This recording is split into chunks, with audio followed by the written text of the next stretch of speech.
우리 함께 말씀 보겠습니다. 호세아 4장 11절로 우리 19절의 말씀입니다. 호세아 4장 11절에서 우리 19절 말씀을 한 절씩 교독하겠습니다. 구약 성경 1260페이지 호세아 4장 11절로 우리 19절의 말씀을 우리 한 절씩 교독하겠습니다. 음행과 묵은 포도주와 새 포도주가 마음을 빼앗느니라. 내 백성이 나무에게 보고 그 맛에 이런 그들에게 보하나니 이런 그들이 온전한 마음에 미혹되어 하나님을 버리고 음행하였습니다. 그들이 산 꼭대기에서 제사를 드리며 작은 산 위에서 분향하되 참나무와 버드나무와 상수리나무 아래에서 하니 이는 그 나무 그늘이 좋음이라. 이러므로 너희 딸들은 음행하며 너희 며느리들은 간음을 행하는도다. 너희 딸들이 음행하며 너희 며느리들이 간음하여도 내가 벌하지 아니하리니 이는 남자들도 자기와 함께 나가며 엄부와 함께 시선을 드립니다. 깨닫지 못하는 백성은 망하리라. 이스라엘아 너는 음행하여도 유다는 죄를 범하지 못하게 할 것이라. 너희는 길갈로 가지 말며 벳아웬으로 올라가지 말며 여호와의 사심을 두고 맹세하지 말지어다. 이스라엘은 왕관과 한국처럼 왕관하니 이제 여호와께서 어린 양을 떼를 보내서 높임같이 그들을 물리시겠느냐. 에브라임이 우상과 연합하였으니 버려두라. 그들이 과실을 나오면 뛰어서 음행하였으며 그들은 부끄러운 일을 좋아하느냐. 함께 보겠습니다. 바람이 그 날개로 그를 쳤나니 그들이 쟁제물로 말미암아 부끄러운 일을 당하리라. 아멘. 우리 한번 옆에 분과 인사하고 말씀을 나누겠습니다. 이렇게 인사합시다. 언제나 보아도 사랑스럽습니다. 네, 언제나 보아도 사랑스럽죠. 네, 얼마나 귀합니까? 우리가 함께 이곳에 모여서 사랑을 나누고 교제하고 말씀 듣고 예배하고 하나님의 주신 복을 받아 누리며 인생의 시간들을 살아간다는 것이 참 귀하고 값진 삶인 것 같습니다. 오늘 호세아서의 말씀을 통해서 우리가 함께 이 시간도 은혜를 나누기를 원하는데요. 나태주 시인의 풀꽃이라는 시인데요. 자세히 보아야 예쁘다. 오래 보아야 사랑스럽다. 너도 그렇다. 여러분이 그렇습니다. 아멘 안 하시네요. 아닌가 봐요. 여러분 우리가 세상에 살면서도 그냥 흘려보내는 것들이 굉장히 많아요. 자세히 보면 찾을 수 있는 것들도 그냥 흘려보내면 귀한 줄 모르고 아름다운 줄 모르고 값진 줄 모른 채 그냥 살 때가 많죠. 그냥 뻔한 것처럼 흘러가지만 자세히 보면 정말 그게 내게 귀한 것이었구나를 알게 된다는 것입니다.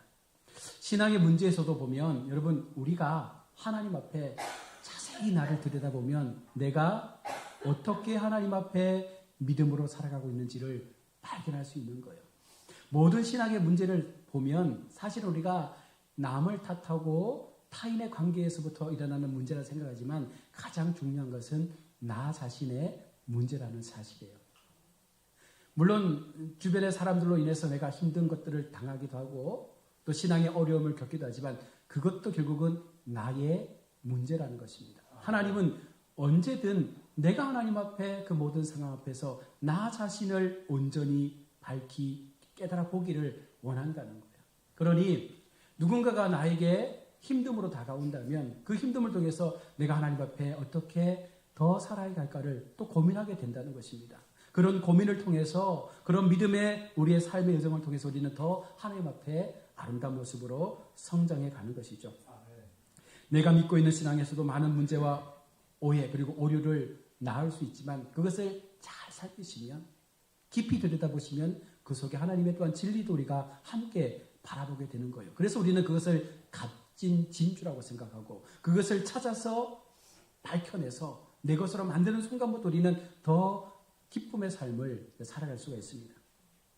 자신의 실체를 알지 못한 상태에서 여러분 신앙에 대해서 어떤 오해와 오류를 갖게 되면 계속해서 우리 마음에 어떤 마음이 들겠어요? 상처를 받게 되는 거예요. 청년들 가운데 사역을 하다 보면 가장 많이 듣는 고백이 뭔지 아세요? 목사님, 저 상처받았습니다. 라는 말을 가장 많이 하는 것 같아요. 물론 상처를 많이 받겠죠.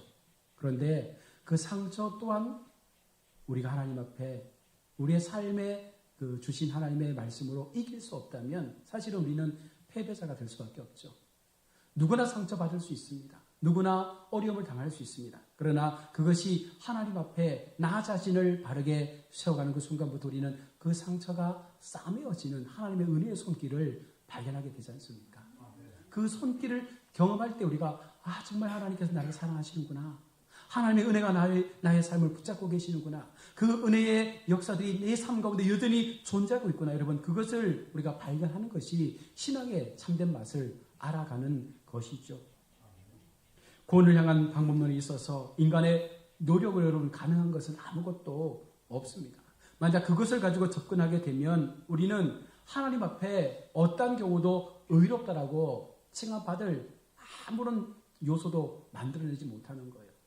오늘 이스라엘 백성들의 행함들, 그들의 악함들이 하나님 앞에 어쩌면 이 같은 모습으로 드러나고 있다는 것입니다. 하나님은 의로운 자를 찾으시고 하나님 앞에 바른 예배의 삶을 가지고 나아가는 참된 예배자를 찾으시는데 그들 속에 하나님을 온전히 바라보지 못하니까 또 자신의 실상을 온전히 깊이 있게 바라보지 못하니까 이 정도면 괜찮다라는 신앙을 가지고 살아가고 있는 거예요. 내 믿음, 내 신앙, 나 삶의 여정 이 정도면 괜찮아. 하나님께서 봐주실 거야. 여러분 그것이 우리의 오해가 된다는 거예요. 그것은 결국은 우리가 하나님 앞에 결코 의롭지도 우리의 삶의 행위가 결코 하나님 앞에 온전하지도 않는 모습인데도 나만 그렇게 착각하며 살아가고 있는 우리의 신앙의 모습이죠. 그러한 행함을 만들어감으로써 여러분 자꾸만 나 자신을 내 스스로가 의롭다라고만 생각하면 우리 가운데 엄청난 문제를 갖게 되는데 그게 바로 비교 신앙이에요. 계속해서 남을 비교하는 거예요. 남을 판단하고 남의 신앙에 대해서 지적하고 그런 나는 얼마나 하나님 앞에 온전하다라고 우리가 말할 수 있겠습니까? 늘 얘기 드리지만 우리와 우리의 모든 삶의 모습들은요 하나님 앞에서는 다 50보 100보예요. 큰 죄 작은 죄 하나님은 그것 바라보지 않죠. 모든 것이 다 죄로 여겨지는 것입니다. 다만 우리가 그것을 깨달을 때 내가 하나님 앞에 너무나 큰 죄를 지었다는 것을 인정하는 거죠. 내가 하나님 앞에 이것이 죄라고 느껴지며 하나님 앞에 나의 삶을 회개의 삶으로 내어드리는 것이죠. 그 습관까지 우리는 날마다 우리 자신을 말씀으로 들여다볼 수 있는 마음을 가져야 합니다. 인간의 실체 즉 악하다는 이 본질적인 문제는 결코 변할 수도 나아질 수도 없습니다. 예수님을 믿는다고 해서 여러분 믿음이 인간의 본질을 변화시켜서 의를 실천할 수 있는 가능한 사람으로 여러분 바꾸는 것은 아니에요.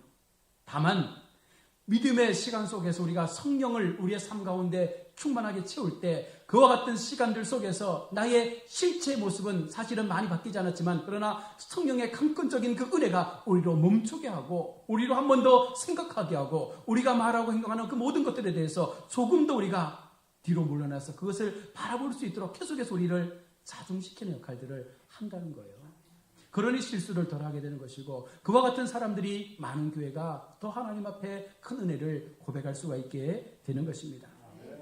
예수님의 말씀 하나하나는 인간은 스스로 결단코 천국에 들어갈 수 없는 존재라고 말씀을 했습니다. 가령 마태복음 6장 33절에 너희는 먼저 그의 나라와 그의 의를 구하라 그리하면 이 모든 것을 너희에게 더하시리라 말씀하고 있는데 사람들은 이 말씀을 보면서 그의 나라와 그의 의를 구하며 살아야겠구나라는 생각을 하게 되죠. 그런데 사실 우리의 삶을 앞세우고 여러분 이 말씀을 대한다면 그의 나라와 그의 의가 아니라 뭐예요? 세상을 구하는 삶을 살고 싶은 내 속에 일어나는 정의로움을 드러내고 싶은 삶을 먼저 살려고 애를 쓰는 것이죠. 이 말씀이 무슨 말씀이냐면 내가 드러나는 삶을 살고 싶은 거예요. 교회 속에서 여러분 목사가 성도들로부터 인정받고 싶어 하잖아요. 우리 장로님들이 성도들로부터 우리 좋은 장로님이라고 인정받고 싶어 하지 않습니까? 우리 많은 성도들이 주변의 사람들로부터 좋은 권사님, 좋은 집사님, 좋은 성도라고 그렇게 칭송받으면서 야 정말 괜찮다. 우리 교회 장로님들, 권사들 너무 멋지다. 이런 말씀들을 듣고 싶어 하는데 여러분 이것이 우리의 신앙에서 나를 채워가게 될 때 어떤 문제가 생기냐면 우리는 말로는 하나님의 나라와 하나님의 의를 위한 삶을 산다라고 말하지만 사실은 그 의가 나의 의로 채워지게 되는 그 순간부터 우리는요. 누굴 위해 사는 거예요? 나를 위해 사는 거예요. 신앙생활, 교회생활, 봉사하는 것 다 이곳에 나와서 하는 모든 것들이 결국은 내가 그런 칭송함을 받고 싶어서 하는 거예요. 사람들에게 칭찬받는 그것이 너무 행복한 거예요. 세상에 나가서는 사실 우리가 이런 칭찬 못 받는데 교회 오니까 우리 장로님 하면서 막 시켜 세워주는 거예요. 그런 것 때문에 마음에 내가 뭐라도 된 것처럼 여러분 그렇게 되는 순간 우리는 실족에 빠지게 된다는 것입니다. 하나님의 말씀을 앞세우고 살아갈 때 정말 내 속에 하나님의 의를 위한 하나님의 나라를 위한 삶을 살아야겠다라고 고백할 때 여러분 우리 속에 필요한 것이 무엇입니까? 내 실체를 똑똑히 바라볼 수 있는 영적인 눈을 뜨셔야 돼요. 왜 내가 하나님 앞에 하나님의 나라와 의를 위해서 살아가야 될 수밖에 없는지를 내 스스로가 발견해야지만 그렇게 사는 삶이 결코 힘들거나 고되거나 억지로의 신앙이 되지 않는다는 거예요. 이 자리에 앉아 있는 것이 여러분 억지로 여러분 나와 있다면 이것이 얼마나 고통스러운 시간입니까? 내 힘, 나의 노력, 나의 어떤 그런 행함을 통해서 무언가 얻고 싶은 것들이 여러분 우리 속에 있어지기를 바란다면 여러분 우리는 교회를 나오면 안 되고 세상에서 봉사활동하고 세상에서 선한 일 행하면서 그렇게 살면 더 많은 사람들이 우리를 칭찬해 줄 겁니다. 사람은요 세상에 태어나면서 이미 세상의 마음을 빼앗긴 자로 태어난 악한 존재라고 성경은 말씀하고 있습니다. 이것은 우리의 의지로 어떻게 할 수 없다라는 문제예요. 아무리 우리가 선한 삶을 산다고 할지라도 하나님 앞에 그 자체가 악함이라고 성경은 말씀하잖아요. 우리가 하나님 앞에 돌아가지 않는 이상 하나님을 믿고자 우리의 믿음을 고백하지 않는 이상 어떤 선을 행하고 어떤 행함을 가지고 세상 가운데 많은 것들을 기여한다 할지라도 그것은 하나님의 의가 아닌 거예요. 내 의인 거예요. 그것은 하나님 앞에 온전함이 되지 못하죠. 본질적인 문제이기 때문에 여러분 우리는 분명하게 날마다 나의 신앙 속에서 내가 어떤 존재의 삶을 살고 있는지를 돌아보지 않으면 계속해서 우리는 세상의 것을 생각하게 되고 세상의 것과 하나님의 것을 저울질하면서 어떤 것을 잡으면 더 유익일까를 늘 고민할 수밖에 없는 거예요. 그러니 어떤 마음이 들겠습니까? 하나님께서 복을 주실 때는 하나님 좋습니다. 하나님 믿습니다. 막 그렇게 하지만 어느 순간 하나님께서 잠잠하시고 그 복이 잠시 멈춰있는 것처럼 보이시면 또 세상의 것을 붙잡고 하나님 잠시만 기다리십시오. 내가 여기서 뭔가를 해보고 여기서 많은 것을 가지고 하나님 앞에 섬기겠습니다. 이런 불성실한 신앙의 모습을 보이지 않습니까? 그래서 구원은요 하나님의 긍휼과 자비로만 가능한 것임을 우리가 믿어야 되고 그 믿음 속에서 철저하게 나는 아무것도 아니다라는 그 마음을 가질 때 더 하나님 앞에 나 자신을 내려놓을 수 있는 마음을 가질 수 있는 거예요. 오늘 본문 11절에서도 음행과 묵은 포도주와 새 포도주가 마음을 빼앗는다라고 말씀하고 있습니다. 이것은 음행이라는 실제 어떤 행위와 술의 마음을 빼앗겠다라는 그런 의미로 오늘 하나님께서 말씀하는 것이 아니라 그렇게 되면 음행을 하지 않고 술을 끊는 사람들이 하나님의 구원을 받을 수 있다라는 말씀으로 전달되지 않습니까? 이것은 바로 음행과 포도주는요 결국은 쾌락이라는 것을 아울러서 우리 가운데 말씀을 하고 있는 거예요. 너희가 추구하는 것이 쾌락이 아니냐?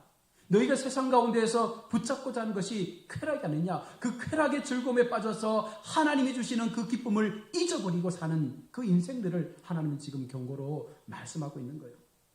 이스라엘이 자신에게 즐거움이 되는 것을 추구할 때 그것을 세상의 것들로부터 얻어질 때 이것이 참 기쁨이라고 이것이 참된 쾌락이라고 믿으면서 그것들을 계속해서 쫓아가고 있는 거죠.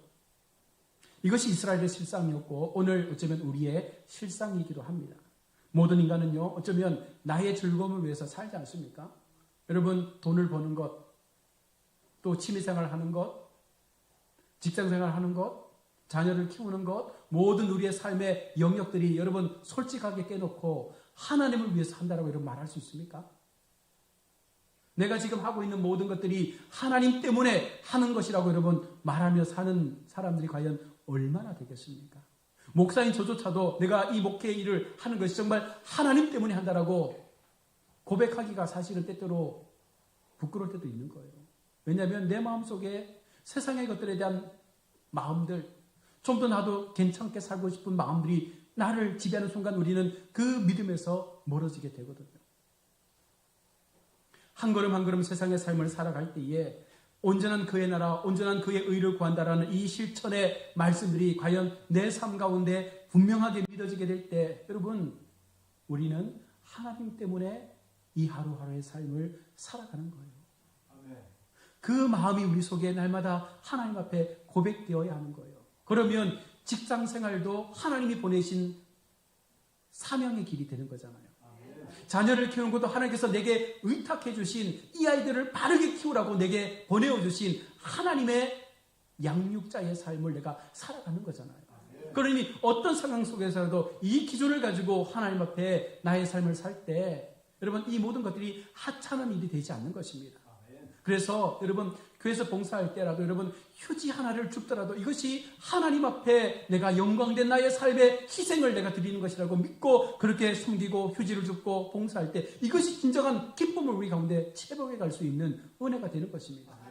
많은 성도들이 왜 교회 앞에서 시험 받고 무너지는지 아세요? 내가 열심히 뭔가를 했는데 아무도 알아주지 않는 거야. 뭔가 열심히 교회 앞에 충성했고 헌금도 열심히 하고 교회가 뭔 일을 할 때마다 많은 것들을 제공하며 애쓰는데 아무도 그 부분에 대해서 말하지 않으면 어느 순간 내 마음 가운데 어떤 마음 들어요? 섭섭한 마음 들잖아요. 왜 아무도 알아주지 않지?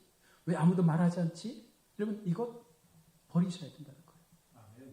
누가 알아주면 됩니까? 하나님 알아주시면 되잖아요. 나는 하나님 바라보고 한 거지 그 사람들 바라보고 한 것 아니지 않습니까? 그럼에도 우리가 계속해서 실수하는 것이 무엇입니까? 사람 때문에 넘어지는 거예요. 사람 바라보니까 자꾸만 내 마음 가운데 섭섭함이 드는 거예요. 하나님께서 잘했다. 하나님께서 기도 가운데 참도 수고했다. 하나님께서 내가 날마다 주 앞에 헌신하고 섬기는 그 모든 시간 속에서 참 너의 삶이 하나님 앞에 아름답게 올려진 것 같다. 주님께서 그렇게 음성으로 들려주시면 그 마음을 주시면 여러분 그것으로 감사합니다라고 끝내야 되는데 여전히 우리가 사람에게 눈치를 보고 사람의 소리를 듣고 싶어하고 사람을 통해서 칭찬받기를 원할 때 여러분 그 삶은 하나님 앞에 온전하지 못한 거예요. 이스라엘은 하나님에 의해서 종으로 붙들려 있었지만 결국은 하나님의 관건적 은혜 속에서 출애굽의 기적을 경험하지 않습니까? 그리고 그들이 홍해를 건너고 광야의 길을 걸을 때 물이 없다, 먹을 것이 없다. 하나님은 그들의 모든 불평을 다 받아주시고 먹을 것을 주시고 물을 주시고 여러 가지 많은 환경의 어려움으로부터 그들을 지키시며 그 40년 광야 여정을 걸어가도록 했는데 그들 속에 그런 하나님의 동행과 그런 하나님의 은혜가 그들 삶의 기쁨으로 날마다 고백되어야 되는데 여러분 어땠어요? 그들은 계속해서 불평만 하는 거예요. 왜 우리가 이 광야에서 이 고생을 해야 되는가? 왜 광야에서 매일마다 먹기 싫은 만나와 메추라기를 먹어야 하는가? 여러분 우리는 안 그럴까요? 우리가 살아가는 이 세상, 이 광야 같은 세상 속에서 하나님 앞에 우리가 이렇게 저렇게 기도하며 우리의 필요를 요청할 때 하나님께서 때때로 하나님의 뜻대로 그 모든 상황들 가운데 은혜를 부어주시는데 여전히 우리 마음 가운데에는 만족함이 없는 거예요. 왜 하나님 나는 계속 이렇게 살아야 합니까? 왜 나는 계속 하나님 앞에 이렇게 어려움의 시간들을 달려가야 합니까? 왜 나는 그래야 합니까? 여러분 이 마음이 멈춰지지 않으면 우리는 광야의 그 기쁨을 경험하지 못해요. 하나님께서 우리를 붙잡고 있다는 그 사실에 그 놀라움이 얼마나 큰 영광인지를 보지 못하는 거예요. 저희 교회가 옛날에 광야 은혜 교회였는데 많은 분들이 교회 이름 때문에 교회가 안 된다고 많이 말했거든요.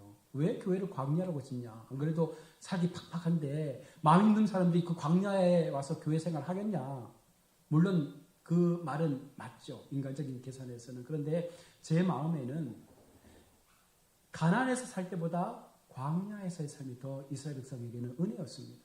그들은 아무것도 안 하고 먹을 것, 입을 것, 마실 것 하나님 다 공급해 주셨잖아요. 가나안에 가서부터는 모두가 일해서 먹어야 돼요. 노력해서 얻어야 되는 거예요. 그러나 40년 광야 생활은요. 무조건 하나님께서 세워가셨어요. 부어주셨어요. 은혜로 인도해 주셨어요. 여러분 그것을 우리가 경험할 때 야 이것이 참 기쁨이구나. 이것이 하나님이 주시는 나에게 주시는 놀라운 은혜요 감격이구나. 이것을 고백해야 되는데 우리는 광야로 나가는 것을 너무 싫어하는 거예요. 여러분 광야로 나가셔야 돼요. 광야에 나가야 기적이 보입니다. 광야에 세워질 때 하나님은 우리를 강구적으로 붙잡아 주시는 거예요. 광야의 시간을 두려워하면 우리는 우리의 힘으로 살아갈 수밖에 없는 거예요. 하나님은 지금 우리에게 요청하고 있는 것입니다. 너희 속에 너희 가운데 베풀어 주신 그 은혜를 너희가 얼마나 기뻐하고 나로 인하여 얼마나 기뻐하고 감사하고 있는가. 이스라엘은 하나님께서 베풀어 주신 그 모든 것들에 대한 감사를 잃어버렸고 그것이 얼마나 큰 사랑, 얼마나 큰 자비인지를 그들은 잊은 채 이제 서서히 세상의 가치 앞에 마음을 빼앗기기 시작했습니다. 그 증거가 음행과 포도주의 마음을 빼앗긴 거예요. 세상으로부터 얻어지는 쾌락에 마음을 빼앗긴 거예요. 육신의 즐거움, 육신의 쾌락만을 추구하는 이스라엘 백성이 되었기 때문에 내 백성이 나무에게 묻고 그 막대기는 그들에게 고하니 이는 그들이 음란한 마음에 미혹되어 하나님을 버리고 음행하였습니다. 우리 지난주도 말씀했지만 힘들면 여러분 어디 찾아갑니까? 우리 교회 찾아와야 되는데 사실은 교회를 찾아오기도 하지만 때때로 아침에 조가신문 펴놓고 오늘의 운세 보는 거예요. 오늘 어떨까?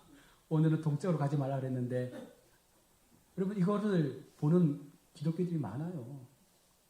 심지어는 정말 무당을 찾아가서 자녀의 문제를 갖고 의논하고 남편의 사업의 문제를 갖고 기도하며 그렇게 우상에게 그 마음을 나누는 사람들도 있다는 거죠.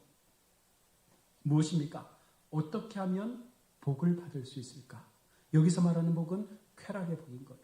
이것을 추구하니까 자꾸만 그쪽으로 우리의 모든 것들이 계속해서 에너지를 빼앗기게 되는 것이죠.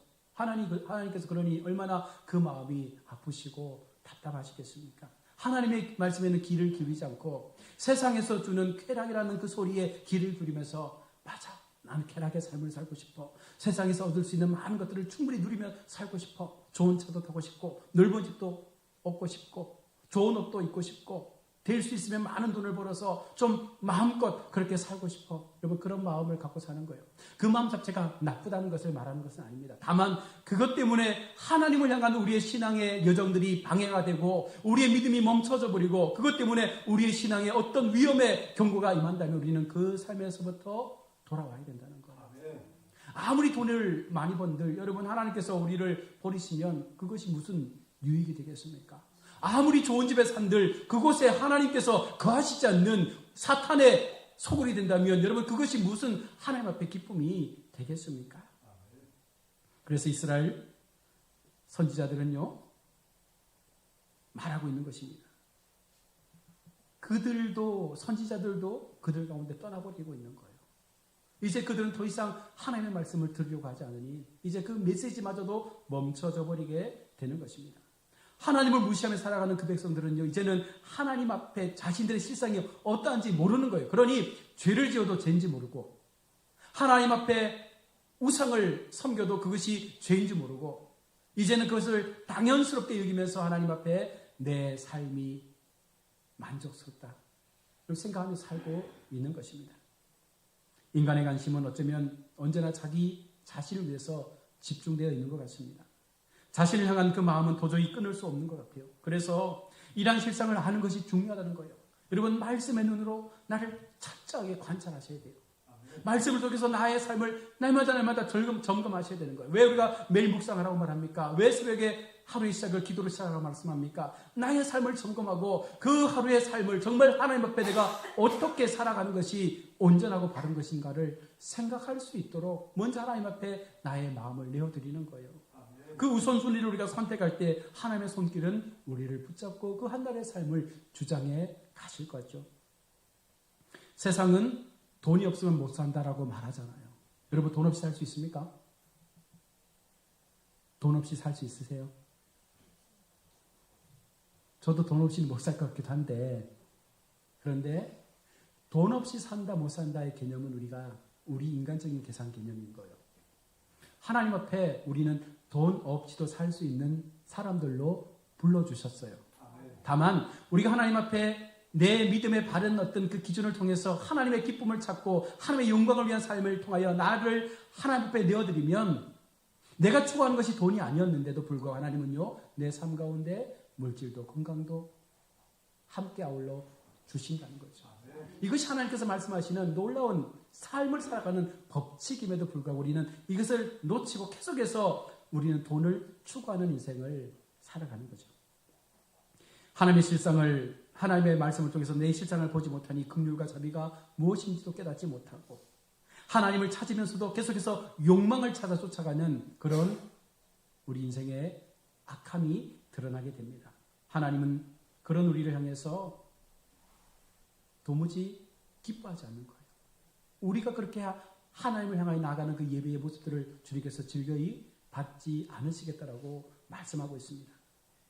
자신의 고집으로 하나님을 이겨보겠다라고 여러분 작정하며 기도하지 않습니까? 기도의 중심은 하나님의 뜻이에요.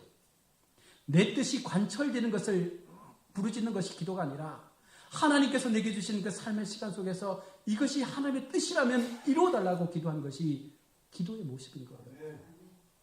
우리는 그것이 되지 않으면 얼마나 크게 우리 마음 가운데 범민이 오는지 몰라요. 여러분 그것을 우리 버려야 돼요. 진짜 믿음의 올바른 생활은 하나님 앞에 내 뜻을 온전히 죽이고 하나님의 뜻을 위하여 기도하며 그 뜻이 나의 삶을 통하여 회복되어지면 그 회복되는 한 걸음이 결국은 내가 보지 못했던 모든 나의 뒤에 따라오는 것들을 변화시켜가는 은혜가 된다는 것입니다. 그것을 경험하는 사람이 그렇게 기도하는 거예요. 그것을 경험해 보셔야 되는데 평생 신앙생활하면서도 그런 기도의 맛을 경험하지 못하니 무엇이 옳은 기도인지 무엇이 바른 믿음인지를 생각하지 못하고 우리는 그렇게 똑같은 모습으로 매일매일의 삶을 살 수밖에 없는 것입니다. 인간의 죄를 보고 심판을 선포하시는 하나님이 그들 가운데 계실 뿐이에요. 그리고 심판에서 긍휼과 자비로 자기 백성을 건지시는 하나님께서 우리 가운데 계시는데 우리는 어떤 모습으로 지금 하나님 앞에 세워져 가고 있습니까? 여러분을 살리고 있는 것이 무엇입니까? 여전히 내 힘으로 내가 이 하루의 삶을 여러분 산다고 믿으십니까? 내가 지금 누리며 내 손에 잡고 있는 모든 것들이 내가 노력했기 때문에 얻어진 것이라고 여러분 믿으십니까? 그 교만한 마음이 계속해서 우리 삶 가운데 채워지게 되면 어느 한순간 하나님께서 그 모든 것들을 빼앗으실 때가 올 거예요. 그때 우리는 뭐라고 고백합니까? 아, 내 것이 아니었구나. 하나님께서 주신 것이었구나. 여러분 이 고백을 할 수밖에 없잖아요. 우리는 그런 어리석은 신앙의 생활들을 하지 말자고요. 주실 때 넉넉함으로 채워주실 때 이 모든 것을 하나님의 것으로 알고 더 하나님의 기쁨이 되는 삶으로 나눌 수 있는 그것을 하나님 앞에 내어드릴 수 있는 그 믿음의 모습들이 우리 신앙 가운데 나타나면 더 풍성하게 채워지는 역사가 나타나게 되는데 왜 자꾸만 우리는 손에 쥔 것 그것 붙잡고 이것 잃어버릴까 봐 벌벌벌 떠는지 모르겠어요. 교회라고 다릅니까? 교회도 똑같아요. 교회가 가장 두려워하는 부분이 뭡니까? 코로나 사태 이후에 가장 교회가 두려워했던 부분은요. 성도가 떠나는 거였고 그 떠나는 이유에 대해서 두려워하는 것이 무엇입니까? 그들이 신앙을 잃어버릴까 봐, 그들의 믿음이 약해질까 봐, 그들이 하나님을 떠날까 봐 이런 두려움보다 교회 재정이 위축될까 봐 두려워하는 거예요. 목회자들이. 이 안타까운 현실이죠. 교회의 재정은 하나님이 책임져 주실 건데 그렇게 날마다 우리가 설교하고 말씀하면서도 막상 그런 현실이 다가오면 우리는 두려워지는 거예요. 교회가 문 닫지 않을까? 여러분, 새끼 양식을 살 수 있는 돈을 벌고 생활할 수 있는 모든 조건들이 우리 가운데 주어지는 이 모든 삶이요 하나님의 은혜입니다. 호흡하고 숨쉬며 날마다 살아갈 수 있는 그 한 달에 한 달의 삶의 모든 것들이 하나님의 복이 아니고서는 우리는 결코 살아갈 수 없는 존재임을 여러분 깨달으셔야 된다는 거예요. 죄인된 나를 이처럼 사랑하셔서 하나님의 은혜 가운데 이렇게 많은 것들을 누리며 살 수 있도록 하셨는데 여러분 이것이 얼마나 감사한 삶입니까? 우리 성도님들 가운데 이야기를 들어보면 정말 과거에 피죽 먹고 살았던 분들도 많더라고요. 정말 힘들게 어렵게 모진 어떤 그 인생의 시간들을 살아왔던 분들도 많더라고요. 그런데 지금 이렇게 하나님을 믿고 난 이후에 우리가 이렇게 살아가는 모든 것들이 정말 내 마음 가운데 전적으로 하나님의 은혜였습니다라고 고백하며 그 믿음을 하나님께 드리는 우리의 신앙의 모습이 얼마나 고백되고 있습니까? 천국이 즐거움과 기쁨이 있는 곳이라 말합니다. 그런데 하나님은 오늘 우리 가운데 너희 속에 그와 같은 기쁨과 즐거움이 있느냐라고 묻고 있는 거예요. 우리가 사는 세상 속에 우리 오전의 말씀처럼 주님이 그곳에 머물면 그곳이 천국이고 그것이 하나님의 나라인데 우리는 그러면 그런 주님과 함께 천국의 삶을 지금 여전히 살아가고 있는데 우리 속에 기쁨이 없다? 우리 속에 즐거움이 없다? 이것은 천국의 삶을 살아내지 못하는 거예요. 왜? 하나님을 온전히 믿지 못하니까. 정말 그것이 기쁨이고 즐거움이라면 여러분 세상 속에서 우리가 추구했던 것들, 세상 가운데서 얻으려고 했던 그 쾌락의 즐거움들을 이제는 우리가 놓을 준비를 하셔야 되는 거예요. 그리고 그것을 놓으셔야 합니다. 놓는 순간 두렵겠죠. 놓는 순간 내 손에 쥔 것을 놓으려고 하는 그 순간 많은 것들이 내 가운데 두려움으로 다가오겠죠. 그러나 여러분 놓으시면 은혜가 무엇인지를 발견하게 될 것입니다. 하나님의 다스림을 맛보는 그 순간 성도는 그 기쁨 속에서 정말 하나님 앞에 내가 얼마나 존귀하고 아름다운 삶을 살아가고 있는지를 고백하게 된다는 거예요. 사실은 이렇게 5시간 나와 있는 성도님들은 신앙생활 잘 하시는 분들이고 열심히 믿음대로 사시는 분들인데 이게 참 아이러니한 게 뭔지 아십니까? 이런 말씀을 드려야 할 분들은 사실 교회 안 온다는 거예요. 말씀을 듣고 깨닫고 뭔가 변화를 가져야 될 분들은 교회를 안 오시고 열심히 신앙을 하시고 잘 듣는 분들이 오셔서 이 말씀을 듣고 있습니다. 무엇을 말합니까? 여러분들이 나가서 전해야 되는 거예요. 그렇게 살라고. 우리 가족들에게, 우리 이웃들에게. 내가 그렇게 살아봤더니 이게 복이더라. 내가 이렇게 살아봤더니 이것이 내게 참 즐거움이었더라. 더 이상 세상의 쾌락 앞에 마음 뺏기지 말고 내가 믿는 하나님 같이 믿고 우리가 그 즐거움 속에 함께 참여하자. 여러분 그것을 위해서 우리가 오늘 이 말씀을 함께 듣는 것입니다. 우리 가야교회가 우리 가야에 속한 모든 믿음의 우리 성도님들 가정들이 늘 하나님 앞에 주신 은혜 사랑 기억하며 늘 우리 자신을 말씀으로 들여다보며 내가 숨쉬며 살아가는 모든 그 한순간들이 하나님의 은혜로 살고 있다는 이 마음을 가지시고 평생의 삶을 끝까지 하나님 앞에 우리가 붙잡힐 수 있다면 이것만큼 큰 은혜요 큰 복이 없는 줄로 믿습니다. 이 한 주간도 이 같은 삶을 통해서 하나님 앞에 정말 잘 살았다 인정받으시는 우리 모든 성도들이 되시기를 주의 이름으로 축원합니다. 기도하겠습니다. 하나님 은혜를 감사합니다. 오늘도 5시간 호세아 말씀을 통해서 우리의 믿음을 또 한번 점검해 봅니다. 하나님 앞에 믿음으로 사노라 말하면서도 우리는 광야의 삶을 싫어하고 세상의 삶을 추구하며 세상으로부터 얻는 쾌락의 즐거움들을 구하고 있습니다. 우리 마음 가운데 참 하나님의 사랑이 있다면 말씀을 통해서 우리의 실상을 날마다 들여다보게 하시고 그 속에서 내가 얼마나 하나님 앞에 악한 존재요 은혜 받을 수 없는 존재인지를 깨닫게 하셔서 날마다 내게 부어주시는 하나님의 사랑 그 은혜로 살아가는 것이 기적임을 고백하며 이 한 주간도 믿음의 승리 이뤄가게 하여 주옵소서. 예수님 이름으로 기도드립니다. 아멘. 찬송가